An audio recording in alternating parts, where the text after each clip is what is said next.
আসসালামু আলাইকুম। সাদিয়া কুকিং হাউজে সবাইকে স্বাগতম। আজকে আমি আপনাদের সাথে বেশ মজার একটি রেসিপি শেয়ার করছি। আর এই রেসিপিটি হচ্ছে মসুরের ডাল আর পটল দিয়ে পেঁয়াজু। এখন অনেক বৃষ্টি হচ্ছে, সব সময় প্রায় বৃষ্টি লেগেই থাকে। তবে এমন বৃষ্টি মুখর সন্ধ্যায় এরকম একটা পেঁয়াজু খেতে পারলে খুবই ভালো লাগে। আমি এই পেঁয়াজুর জন্য নিয়েছি এখানে 5টি পটল।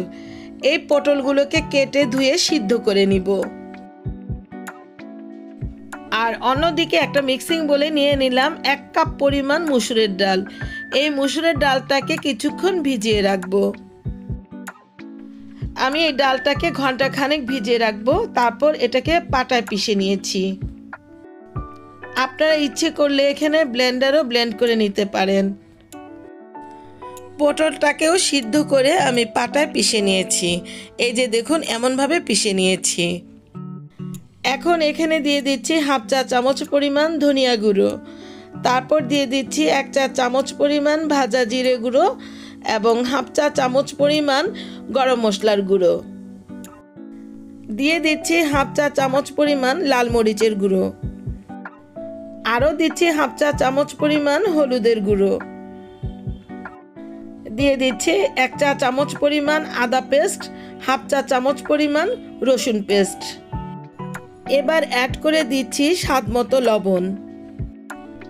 তারপরে এখানে দিয়ে দিচ্ছি 1 কাপ পরিমাণ পেঁয়াজের কুচি, 1 কাপ পরিমাণ ধনিয়া পাতা কুচি।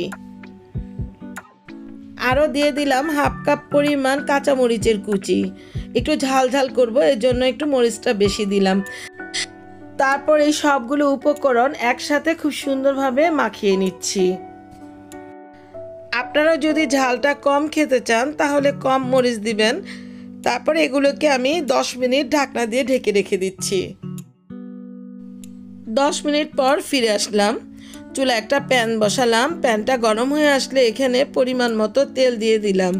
আমি এগুলো ডুবো তেলে ভাজবো।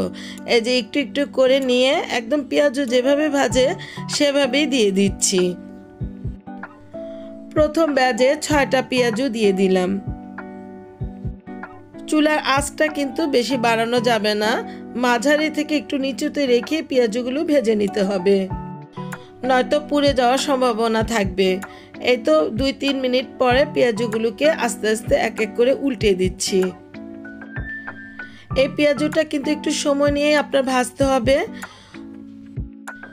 এই পেঁয়াজটা একটু সময় নিয়ে ভাজতে হবে, নাহলে উপরেরটা ক্রিস্পি হয়ে যাবে আর ভিতরটা কাঁচা থেকে যাবে। এগুলোকে উল্টে পাল্টে ভাজতে ভাজতে যখন দেখবেন এরকম একটা গোল্ডেন কালার চলে আসছে, তখনই বুঝতে পারবেন যে আপনার পেঁয়াজুটা হয়ে গিয়েছে। তো আমি এগুলোকে চুলা থেকে নামিয়ে নিলাম।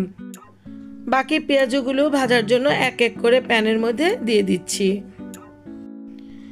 এই ব্যাচেও 6টা পেঁয়াজু দিয়ে দিলাম, ওই একইভাবে ভেজে নিচ্ছি। তো ভিউয়ার্স, আমার পেঁয়াজগুলো ভাজা হয়ে গেল। এবার আমি আপনাদেরকে এগুলো পরিবেশন করে দেখাচ্ছি। মসুরের ডাল ও পটল দিয়ে এরকম মজাদার পেঁয়াজু আসলে না খেলে বুঝতাম না। আমার বিশ্বাস আপনাদেরও খুব ভালো লাগবে। আপনারা এটা বাসায় একবার হলেও ট্রাই করে দেখবেন। আমার এই রেসিপিটি যদি আপনাদের কাছে এতটুকু ভালো লেগে থাকে তাহলে আপনারা আমাকে লাইক, শেয়ার, কমেন্টস এবং সাবস্ক্রাইব করতে ভুলবেন না প্লিজ। আর যারা আমাকে সাবস্ক্রাইব করেছেন তাদেরকে অসংখ্য অসংখ্য ধন্যবাদ। আবার হাজির হব অন্য কোনো সময়ে অন্য কোনো রেসিপি নিয়ে। আল্লাহ হাফেজ।